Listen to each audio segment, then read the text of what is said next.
What is going on, YouTubeverse? John Stanek from Johnny Radio here, bringing you another classic Viva La Vinyl album review, and you can't get any more classic than this, folks. Miles Davis, Kind of Blue from 1959.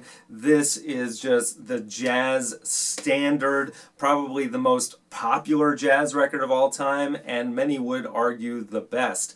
I would say, with my limited knowledge of jazz so far, this is my favorite, and I've just been stuck on this. I mean, if you were new to getting into jazz, this would inevitably be a great place to start. And that can be a blessing and a curse, because for me, this was a wonderful place to start, but then I'm kind of stuck on it because I think this is just so perfect.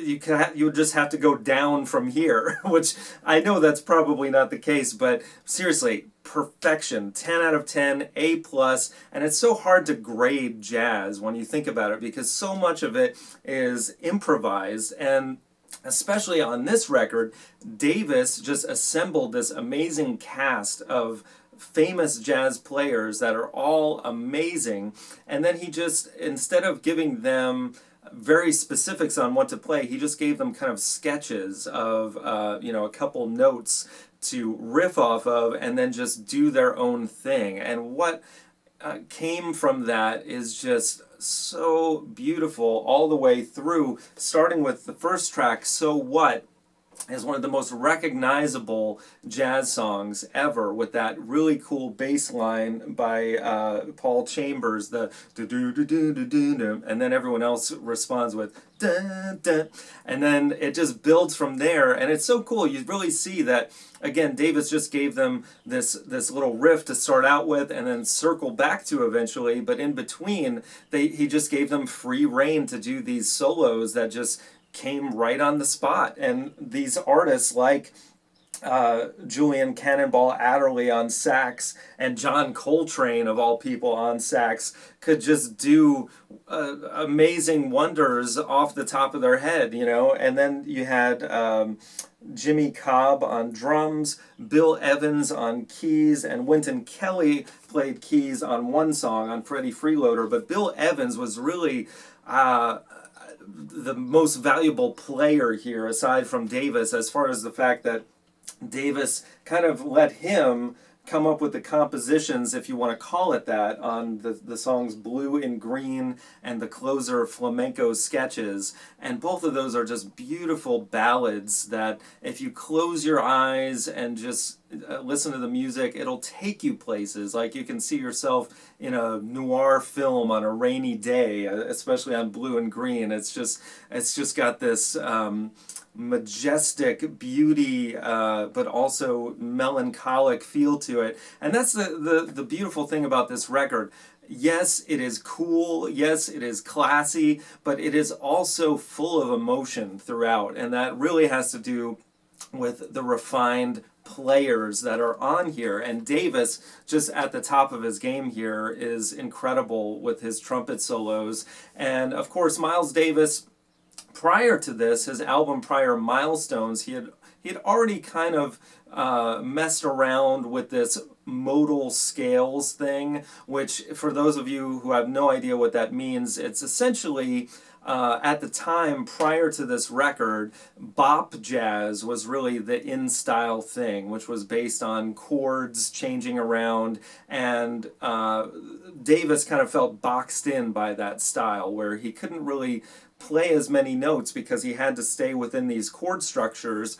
But then with this invent of modal scales, which he didn't invent himself, but he just really took it to the next level on here, it's basically like not addition, but think multiplication. Just being able to do so much more. It just blew the lid off and gave these guys the ability to do so many different kinds of scales within simple patterns. And that's the really cool and almost ironic part, is many of these songs, like So What, are just based on kind of two-note patterns that just allows them to kind of the sky is the limit on the things that they could riff over it.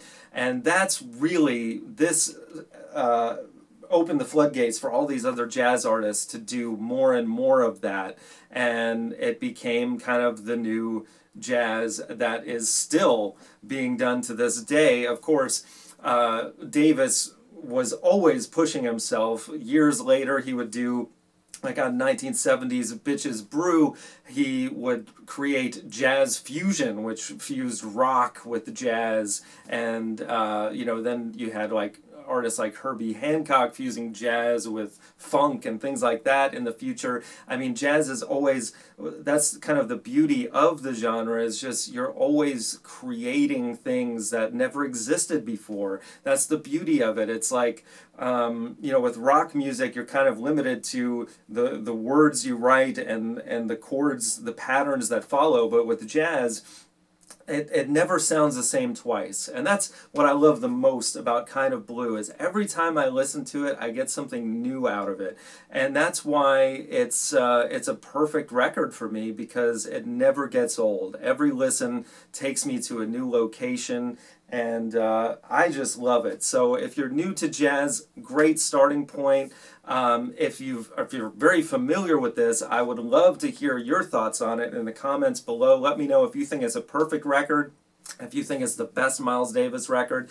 Again, I'm somewhat new to jazz, but I just can't wait to see where this journey takes me and to listen to more and more of it.